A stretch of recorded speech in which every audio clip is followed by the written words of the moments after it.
He was the class clown everyone laughed at but never took seriously. After graduation, no one expected him to succeed. Until one day, he returned and shocked them all. Have you ever had that gut-wrenching feeling when you realize everything you thought you knew about someone, everything you laughed along with, was actually a lie built on someone else's pain? What if I told you the class clown, the guy who made everyone roar with laughter, was actually a monster, and that his twisted pranks led to a shocking tragedy that no one saw coming? And what if, just what if, I was part of the problem too? It all started subtly enough. I graduated high school 4 years ago, and back then Eric was the class clown. Not just a few jokes here and there, but the guy who would do absolutely anything for a laugh. I'm talking about the kid who once filled the principal's office with ping-pong balls that poured out when she opened the door, or the one who convinced the lunch staff he was allergic to the color green. He even streaked across the football field during a rival game with "Go Tigers" painted on his back. Everyone thought he was hilarious, even the teachers secretly. Everyone except Miss Harrison, who seemed to hate him with a burning passion. Honestly, I hadn't seen or heard from Eric since graduation. We weren't close friends, just classmates who occasionally talked. I kind of forgot about him actually until yesterday. I was at my cousin Brittany's wedding, and the ceremony was beautiful. But during the reception, I noticed this super quiet guy sitting alone at one of the tables, barely touching his food, not talking to anyone. Something about him seemed familiar, but I couldn't place it. Then Brittany came over all excited and said, "Have you talked to Eric yet?" I was genuinely confused. The only Eric I knew was class clown Eric, and this serious, withdrawn guy looked nothing like the wild person I remembered. But oh my God, it was him. Same person, completely different vibe. I went over to say hi, thinking maybe he just didn't recognize me. He mumbled a hello, and I sat down trying to make conversation. The whole time he kept glancing around the room like he was checking for exits or something. His hands were shaking slightly when he picked up his water glass, and I noticed a small scar across his knuckles that definitely wasn't there in high school. I asked how he knew Brittany. Turns out his mom and her mom are friends. I tried to bring up some of the funny stuff from high school, like, "Remember when you put all those rubber ducks in the swimming pool during finals?" Thinking it might make him smile. His reaction was so weird. He didn't laugh or even smile. He just stared at me with this empty look and said in this flat voice, "That was a different person." The conversation was super awkward after that. I asked what he'd been up to since graduation, and he just shrugged and said, "Not much." When I pressed a little, he mentioned he'd been away for a while, but didn't elaborate. I asked if he was in college or working, and he just said, "Neither right now," and changed the subject to ask about me. Just then Randy, another old classmate, spotted us and came over all excited. "Holy it's Eric," he practically shouted, slapping Eric on the back. Eric flinched so hard at the contact that he knocked over his water glass. Randy didn't notice and kept going on about the good old days, asking Eric to tell the story about the time he stole the mascot costume before the championship game. Eric just stood up without saying anything and walked outside. Randy looked at me like, "WTF?" And I just shrugged because I was equally confused. I found Eric about 20 minutes later, sitting alone on a bench in the garden area. I sat down and asked if he was okay. He didn't answer for a long time. Then, without looking at me, he asked if I ever thought about Lisa. Lisa was in our class. She was quiet, kind of a loner, but super smart. I hadn't thought about her in years, to be honest, and I told him that. His jaw tightened and he just nodded like I'd confirmed something for him. "She was the only one who ever called me out," he said. Everyone else just laughed or looked the other way. I had no idea what he was talking about. Called him out for what? His pranks?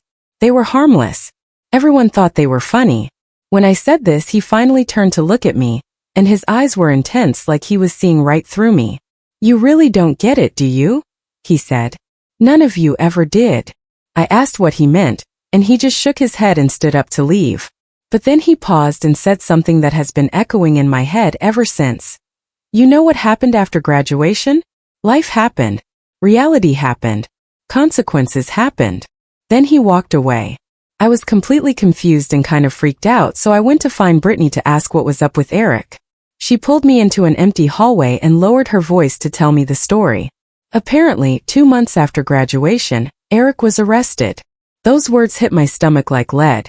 I remember shaking my head, laughing in disbelief. Wait, arrested? Eric. She nodded, her face serious. And then she told me everything. After high school ended, Eric disappeared. Literally nobody knew where he went. Even his social media had no activity. He vanished as if he had evaporated. But in reality, he was getting into one mess after another. It started with silly things, small break-ins, thefts, games, according to him. But time passed, and without the laughter and applause from the high school audience, it escalated. He didn't know how to live without the gaze of others, without being the center of attention. And when he realized it, he was arrested for assault. I was shocked. Brittany said he was accused of beating up a guy at a bar, but that the case was actually deeper. The guy he assaulted was Lisa's father. Yes, Lisa. The girl he mentioned in the garden. I was speechless. A buzzing filled my head, and when I finally managed to formulate something, all that came out was, "But why?" Brittany hesitated. She seemed to weigh her words, and then she said, "It seems like he thought Lisa had ruined his life." I stood there trying to piece it together. Brittany explained that back in school, Lisa had made a report against Eric. Nothing official, but enough to open the administration's eyes. They said he invaded lockers, stole things from students, and that nobody ever took it seriously because everything was in the name of fun. But Lisa was the only one who wrote a letter. A long and detailed letter to the administration telling how she felt threatened, how he crossed boundaries, and how nobody did anything because he was funny. That letter became an internal document, and even without serious consequences at the time, it stayed on his records. When he tried to get into college with a full scholarship, the letter resurfaced. The interview was canceled. The opportunity vanished. And that was just the beginning. I left the wedding disoriented. Eric, that boy who made us laugh until our bellies hurt, had become a shadow of himself, carrying on his shoulders the weight of everything he himself had caused and that nobody ever saw as serious or worse, that everyone thought was brilliant. On the way home, I kept thinking about Lisa. I remembered the way she held her books against her chest, how she avoided others' gazes, how she always seemed uncomfortable whenever he made some joke. How many times did we laugh at her expense? How many times did we think she was overreacting? And then came the worst part. I remembered one specific day. It was art class. The teacher asked us to draw something that represented what made us feel insecure. I remember Lisa drew a person with a bucket of paint being poured over her, while an audience of silhouettes laughed. At the time we thought she was being dramatic. And Eric? Eric took her drawing and stuck it on the school bulletin board with a little sign that read, "Drama Queen." I laughed. I saw that and I laughed. Me. That night I had trouble sleeping. I kept tossing and turning in bed, staring at the ceiling with Eric's phrase echoing in my mind. That was someone else. And maybe he was talking to me too. Maybe I was also someone else back then. Or maybe I just hid behind laughter like everyone else. But something inside me changed. I needed to see Eric again. It wasn't just curiosity. It was a necessity that gnawed at my chest, as if I owed something to him or maybe to myself.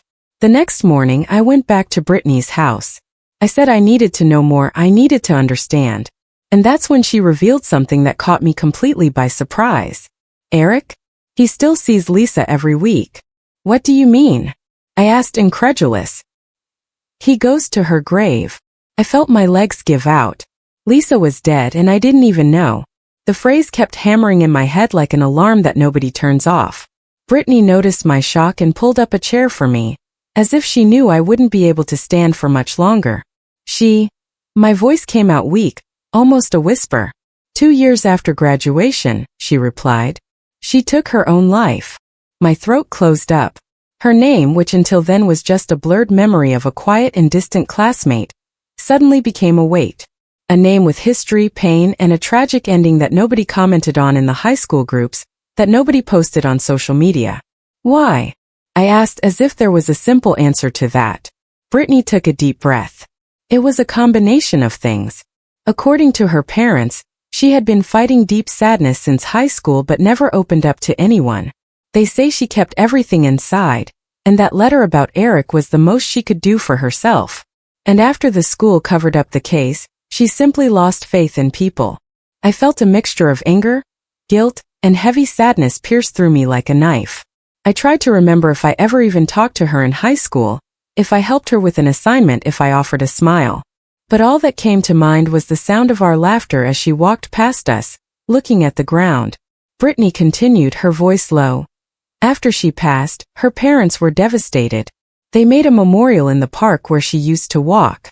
Eric showed up there one day, and since then every week, he goes to the bench where she liked to sit, brings a flower and stays there just looking at the lake without talking to anyone. And nobody does anything? Nobody asks anything. My voice was now trembling. He doesn't talk. He just goes and stays. Rain or shine, he's there.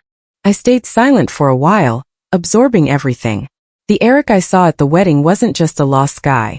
He was a man drowning in regret, a survivor of himself. He carried that even if he never said it out loud. I left Brittany's house with a knot in my chest and the park's address written on a piece of paper. I spent the night awake, ruminating over memories and questioning everything I thought I knew about others and about myself. The next day I went to the park. The place was simple, beautiful. Old trees, dirt trails, a small lake in the center. I saw the bench and he was there, sitting motionless like part of the landscape, with a white flower in his hands. I stood for a while, watching from a distance, until I gathered the courage to approach. When I finally got close, he didn't look up. He just spoke, his voice low. You came. You knew I would come? No, but I'm not surprised. It's always after everything happens that people remember. I sat next to him, not knowing what to say. We stayed in silence for long minutes, hearing only the sound of leaves swaying and the lake water being touched by the wind. Why do you come here? I asked. Because it's the only place where I hear her, he replied. I frowned. Here? How? He turned his face to me, serious. When I shut up, I hear what she was trying to say. Those words gave me chills, not because of the mystical tone, but because they made sense. He wasn't saying he heard voices. He was saying that by stopping trying to be heard, he finally heard others, something he never did when he was the class clown. You blamed her for a long time, didn't you? I asked without beating around the bush. He closed his eyes. Yes. And that's why I deserve the silence, the forgetting, the loneliness. And do you think she would like that? I countered. He stared at me for a moment, and I noticed a different gleam in his eyes. It wasn't anger, it was pain, a deep, silent, bitter pain.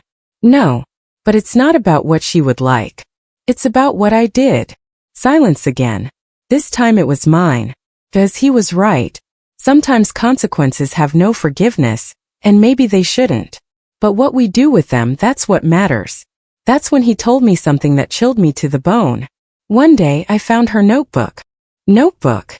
During the last week of school, I broke into Lisa's locker. I wanted to pull one final prank, you know? But I ended up finding a notebook full of texts, drawings, thoughts, things she never showed anyone. And one text was about me. About you. He nodded. She said that despite everything, she still thought I could change, that nobody was born bad, just lost. And that she hoped that one day, when I looked in the mirror, I would see more than a funny reflection. I was paralyzed. That text saved my life, he continued. Because when I almost gave up, it was there, as if she was saying, you still can. I looked at the lake. It was a beautiful day, but everything inside me was cloudy. Still, I felt that something was changing. Maybe it wasn't redemption, but it was a beginning. That afternoon, I left the park with the weight of a lifetime that wasn't mine on my shoulders. Eric remained sitting on the bench looking at the lake, and for the first time I understood that distant look. It wasn't empty. It was a contained scream, an apology that nobody had heard and that might never be accepted. As I drove back home, everything seemed different. The street, the people, even the sound of music on the radio. Nothing seemed light, nothing seemed right. And deep down I knew that part of it was my fault too. I spent the following days obsessed with memories.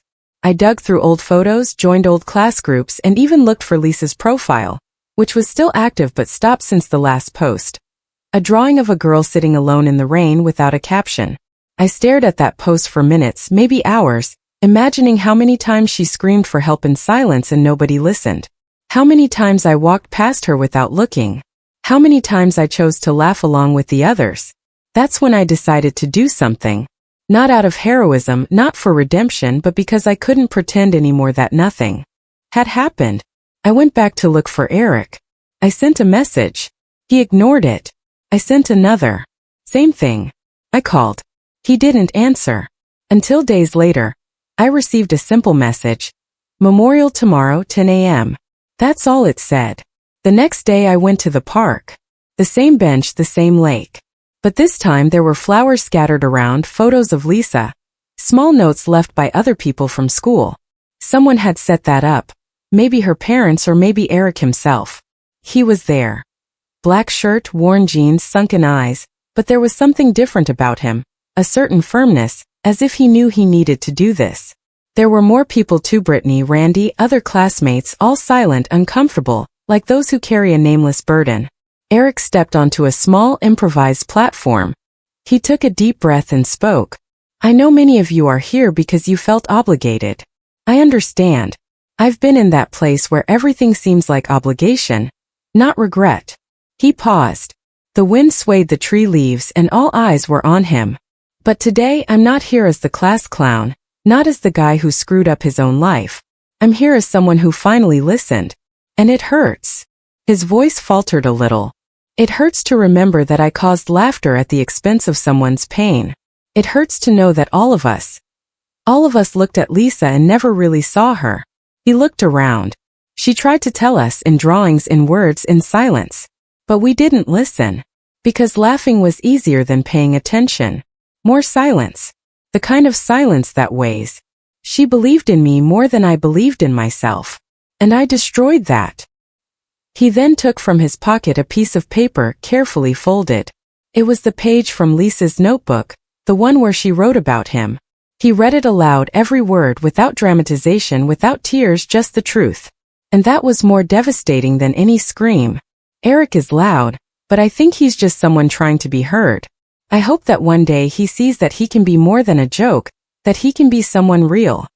At the end of the reading, he didn't say anything more. He just placed the page among the flowers, sat on the bench, and lowered his head. Nobody applauded. Nobody shouted. Nobody tried to console. We just stayed there in silence. The same silence that Lisa lived. After that day, something changed in me, and from what I noticed in many others too. The high school group, which before only posted memes and memories of past craziness, began to be used for something else. People shared stories, apologies, forgotten memories. A week later, I received a private message from an old classmate. Do you think if we had listened before, she would still be here? I responded honestly. Maybe. But now we can listen to those who are still here. That month, the school organized, with the help of some alumni, an emotional support and active listening project with current students. They called it Project Lisa. And you know who was the first volunteer? Eric. It wasn't the Eric who filled teachers' lockers with balloons, or who hacked the school system to change the morning anthem to Rick Astley anymore. It was another Eric. Silent. Attentive. Who used his own pain as a bridge. The first time he told his story was to a room full of restless teenagers. First they laughed, made jokes. But as he kept talking, everyone fell silent. And when he finished, a girl in the front row raised her hand and said, "Thank you. You told my story too." There I realized that sometimes karma doesn't come to punish. Comes to teach. It comes to remind. Comes to transform. And Eric was being transformed. But the past, as I would discover later, never stays completely buried. Despite everything Eric was doing, the lectures, Project Lisa, the weekly visits to the bench in the park, there was something he still hadn't faced. A piece of the story that remained guarded like a locked drawer inside him. I knew he carried more than he showed. There was something in his eyes, as if he was still waiting for the final punishment, the one that never came. And it would come. One day, a few weeks after the memorial, I was helping organize the project files when I found a letter. It wasn't from Lisa. It was from her mother. A letter that was never delivered. It was in a yellow envelope addressed to the school administration, dated 3 years ago, a few months after her daughter's death. The letter was devastating. My daughter died silent, but not because she was weak. She died because the world around her chose to laugh instead of listen. She asked for help repeatedly, and every time she was ignored or ridiculed. That school was part of it. You weren't accomplices, you were active. You put a shield of tolerance around a boy just because he was charismatic, because he drew laughter. You laughed while she cried. And when she fell, nobody noticed because the circus was louder.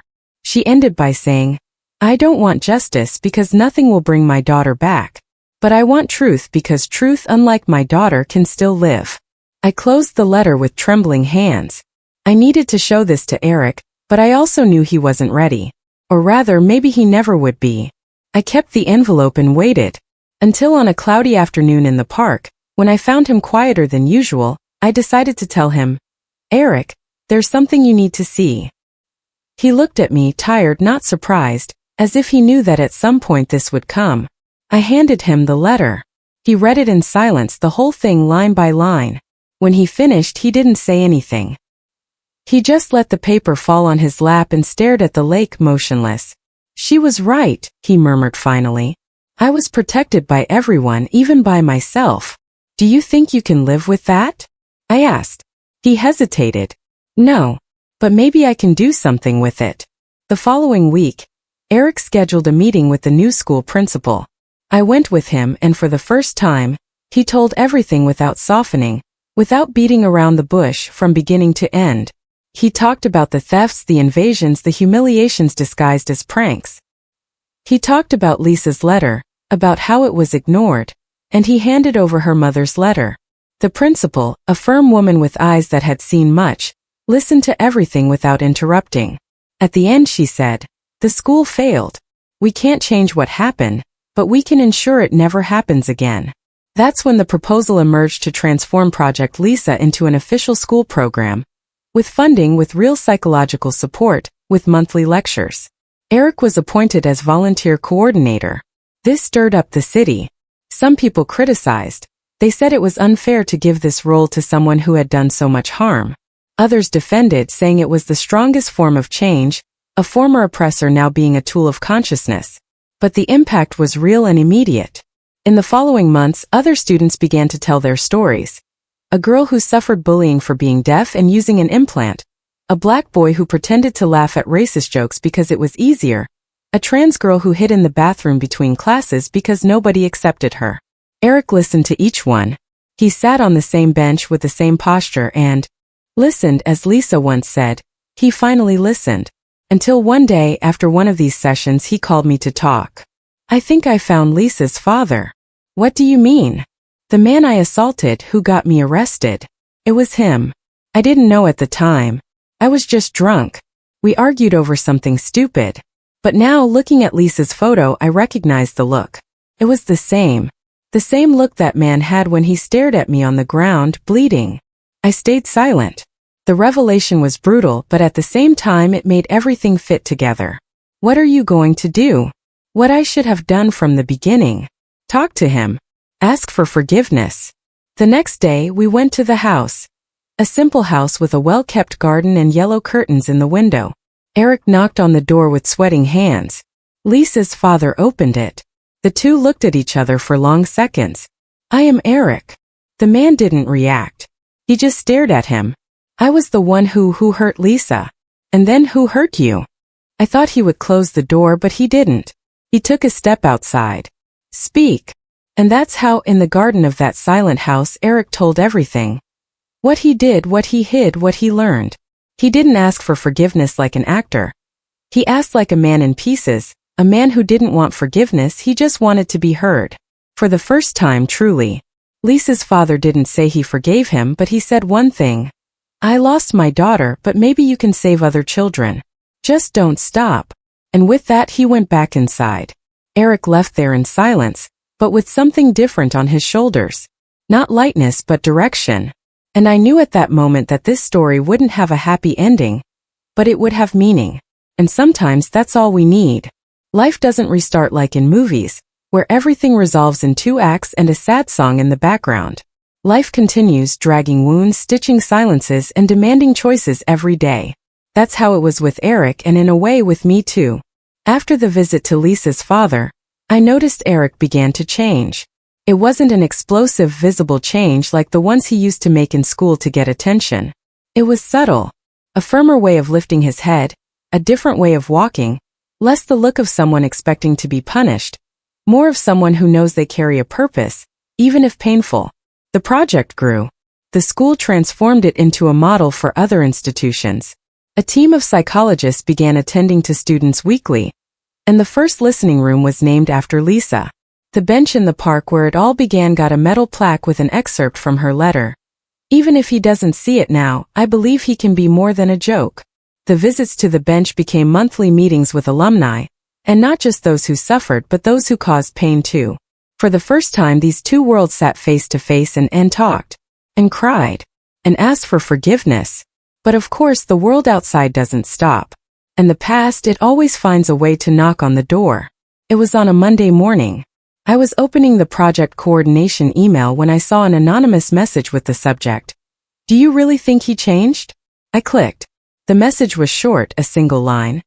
A monster can put flowers on a grave, but that doesn't make it less of a monster. And attached a folder of videos. Old videos from school days. Videos I had never seen before. The first showed Eric breaking into a wheelchair-bound student's locker and throwing everything on the floor laughing. The second, him invading the girls' locker room and locking the door with a chair while filming from outside. The third was of Lisa. She was crying in the bathroom, leaning against the wall, and someone was filming from over the partition. Eric's voice, unmistakable, whispered, "The princess is in the castle of tears." That disgusted me. I watched them all one by one, and at the end I felt dirty. That went beyond what we knew, beyond what he had confessed. It was cruel.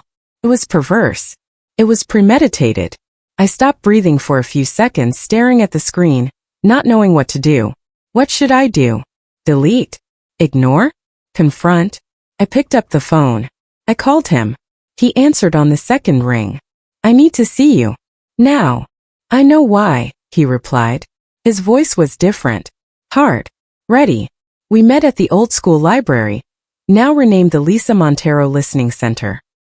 He was sitting at the table, his hands joined and his eyes down. I threw the USB drive on the table. "This came to me today. Anonymous." He didn't touch the USB drive. He just took a deep breath. "I knew it would come one day. And there's no defense. Why didn't you ever tell? This goes beyond anything you've ever admitted." He looked at me.